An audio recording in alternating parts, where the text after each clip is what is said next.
I'll be right back with you guys. Alright, you want to spin it this way. You see these grooves? That's what's going to start touching the gold. So what we want to do is spin it, You got the gold? and then when you pull it Not back, like he did.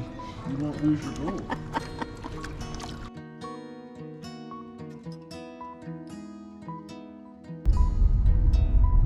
So here we are coming into Eagle Gold Mine, Eagle Mining Company.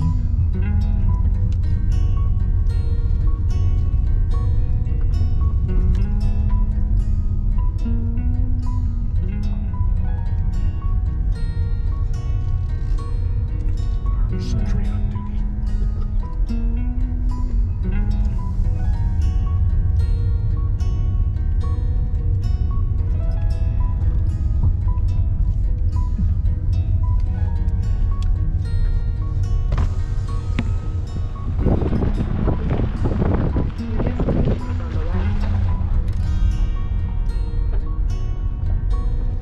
Look at all. I just found a miner. Her name's Indai.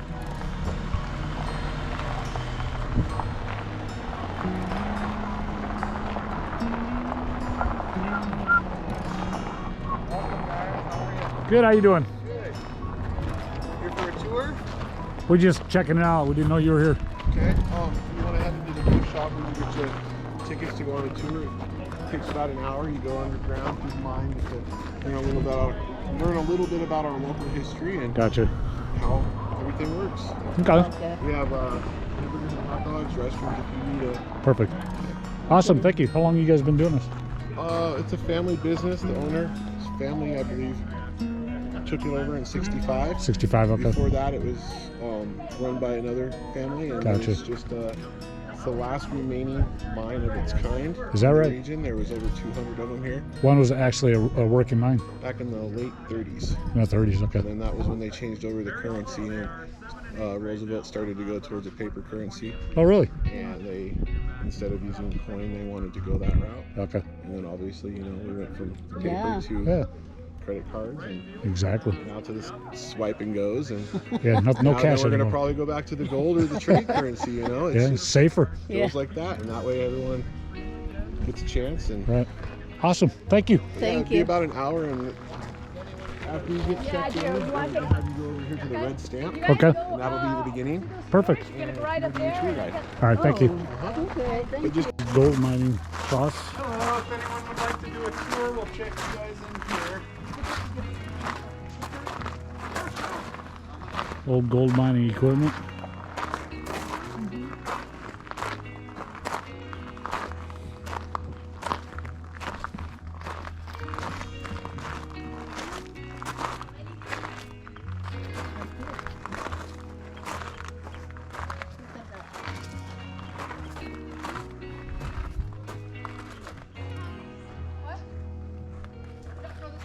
All right, babe.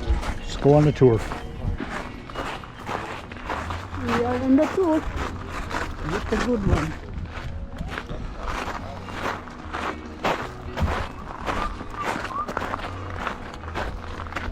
Head up to this group, and Mr. John will introduce himself So good. and get you guys going. About Up an the hour stairs? long. Enjoy it. Yes, sir. Awesome, Okay, thank you.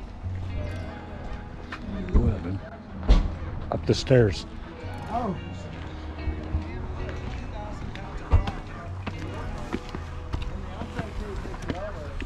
They start tossing the rocks into the steel slide in the back of the mill, and the rocks tumble down into the steel mortar box in the bottom half. We have the front door of our mortar box propped open a little so you can peek inside. It's a little dark and shadowy, but if you see inside the mortar box there, you'll see a row of 5 of these cast iron crush pads bolted to the floor.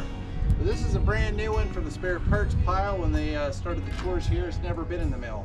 After 3 to 6 months of rock crushing, it'll look like the pad next to it need replaced. Wow. They went through a lot of these cast iron parts. Now with the quarter track tumbled down into the mortar box, the rocks are starting to build up on these iron pads. We have the crush bars in the top half of the mill. Each silver crush bar weighs 1,250 pounds when it's assembled. It's a solid steel bar with a cast iron weight like this at the top and a cast iron crush stamp at the bottom. And the machine was powered by a steam engine in the beginning. It had a big belt turning the wheel on the side at 50 RPM, so it's moving pretty fast. As the wheel spins, the camshaft full of red hooks. the road hook swings around and it lifts a heavy crush bar 2 feet in the air and then it's dropped. So you have 1,250 pounds of steel and iron let go from about this high. That heavy bar slams down on the rock inside and crunches everything in a baby powder right away. It's pretty efficient actually the way it works. Now while they're crushing all that rock into a fine powder in the mortar box, they're adding a steady water flow to it the whole time the machine's running. With the 5 crush bars slamming down so fast inside, it keeps everything stirred up into a really nice mix they call slurry. The slurry pours through the screen door of the mortar box and runs through the whole extraction system like a little stream. With the first table in front of the mill, this is called an amalgamation table, and they catch about 85% of the gold, silver, and copper right there. Back in the mining days, this whole tabletop is covered with a big sheet of copper, and one of the workers is going to smear mercury all over the copper sheet with a glove and a rag. They use mercury there because it has a special attraction to the precious metals. Gold, silver, and copper are not magnetic metals. If you had little pieces of the metals in your hand, you can't pick it up with a magnet, but mercury is able to channel a natural electrical flow through it. That kind of draws the metals together, but as soon as gold, silver, and copper touch mercury, you get a natural effect called amalgamation. And the best way I can really describe amalgamation up here is the mercury is actually soaking up and absorbing these metals, kind of like how a mop soaks up water. And it's also attracted to the copper table. As soon as the worker pours that neat silvery liquid metal out, it makes a thick paste on contact. It gets thick and pasty, kind of like peanut butter. So he'll spread a nice even layer of this thick paste across the whole table, while the slurry pouring out of the mill flows over the top. Every speck of these precious metals that touches the mercury gets trapped. But that's only about 85% of the gold, silver, and copper, and these workers are determined to keep every little flake of metal that comes out of the mill. And they did too. As the slurry flows through the rest of the system, it crosses the sluice table next. And they used to have special felt pads in the mining days they would use on the sluice table. But the felt pads they use, they look almost exactly like this floor mat that we tossed up here. You see how the fabric in this floor mat has ridges going across sideways? Well, the slurry flows over the top. A lot of the metal particles get trapped in the fabric. Now when they come to collect all the metal that's built up in the system at the end of each day, when they get to the sluice table, they're going to shake all the metal they can out of the felt pad. Then they're going to burn the felt and go through the ashes real quick with gold pans. They're serious about keeping every little speck. Next, the slurry flows through this channel here and across the shake table. And this shake table here, this is another machine they left behind. It would share the steam engine that powers the big mill, but this table is just going to shake back and forth like this all day. Real violently, making a lot of noise. But the whole tabletop is covered in these long grooves from side to side. With that shaking motion, it's going to pack the heavy metal powder in the bottom of the grooves. When they come to gather the metal at the end of the day, they'll scrape it out with some tools, probably something that looks like a screwdriver. Now, the slurry that runs off the edge of the table, they're not done with it yet. It still holds some gold, silver, and copper. So they bolted a water channel to this side of the shake table. At that end of the table, the water's going to fall into a section of pipe and fill that big barrel with a mix. As soon as the barrel gets full, they're going to dissolve a lot of cyanide in the slurry. It just keeps getting worse and worse. The cyanide works like an acid on what's left of the quartz rock and dissolves away the liquid, but it doesn't affect the metal, so all the gold is safe. And by the end of the day, you have quite a bit of gold, silver, and copper powder built up in every part of the system. Just imagine these big flat tables will be shimmering with the metal mix at the end of the day. They'll call out collecting time by blowing the big steam whistle on top of the mill. That'll gather the outside workers. Then they're going to turn the mill off while they drain the cyanide water out of that barrel into the holding tanks at this end. As soon as that barrel is empty, it's fun time. They're going to pick one lucky mine worker to put on a pair of rubber boots and gloves. He's going to grab this little dustpan. He's just going to hop in the cyanide barrel and scrape everything off the bottom through a few inches of cyanide slush. I'm sure the rubber boots kept him safe though, right? Yeah. Now at the end of the day, all the metal they gathered from the cyanide barrel, the shake table, the sluice table, they're going to toss it up there on the amalgamation table and let the precious metals soak into the mercury. Then the assayer, the science guy, will come back and he's going to grab the wood paddle hanging on the mill and scrape the table clean. So now he has a whole day's worth of gold, silver, and copper powder trapped in this mercury. He's going to carry that over to his workshop where everyone checked in for the tour. That's actually part of his original mad science lab. And we still have his mercury retort machine he used for the last step. It's right inside the front door of the gift shop on a little table to the right. You might have already seen it. Looks like a miniature moonshine still. But the retort machine is split into two halves. You have a cooling pot on one side, a heating pot on the other side. And the heating pot is a thick steel can about this big around. It's shaped kind of like a clay flower pot. It has a steel lid that clamps down airtight, and the lid has a steel hose leading to the cooling chamber. It also has a gas torch underneath it. They had gas torches back then.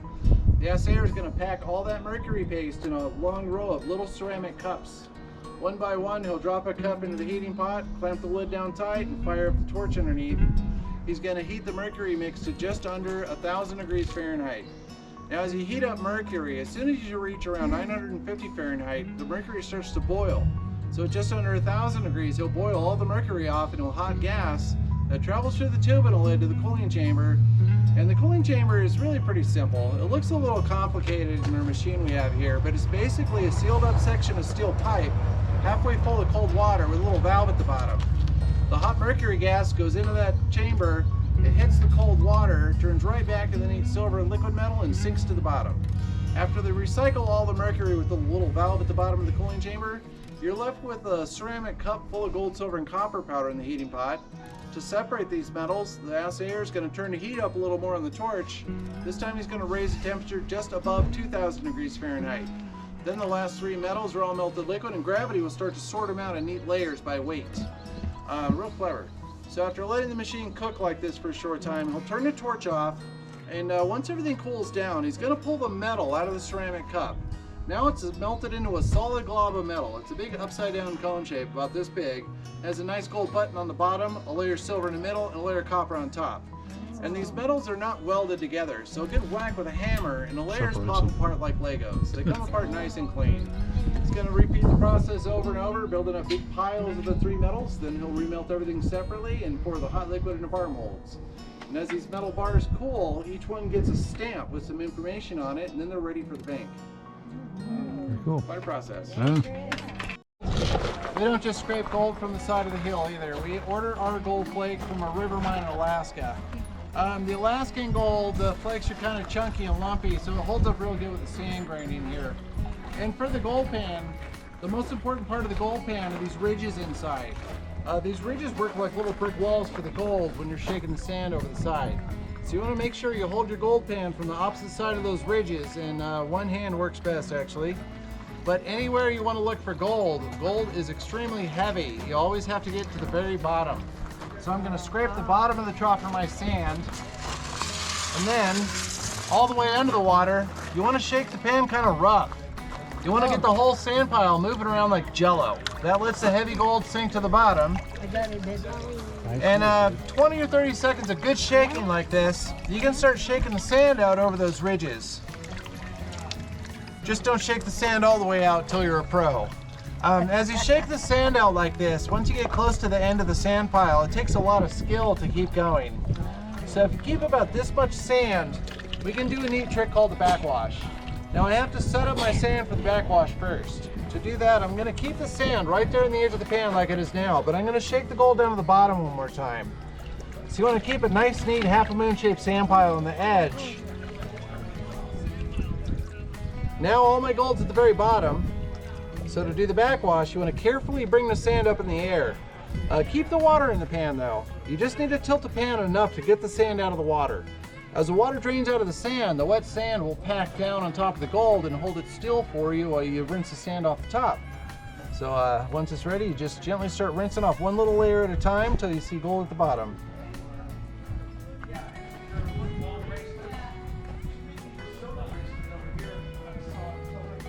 I see a gold flake peeking through, so I'm going to carefully dump out that empty top sand I rinsed away. I might have poured out some of my gold, but there should be plenty left in the sand here. Yeah, there it is. As I rinse the sand down, you see more and more gold peek through. And that's how it works. See? Oh, cool.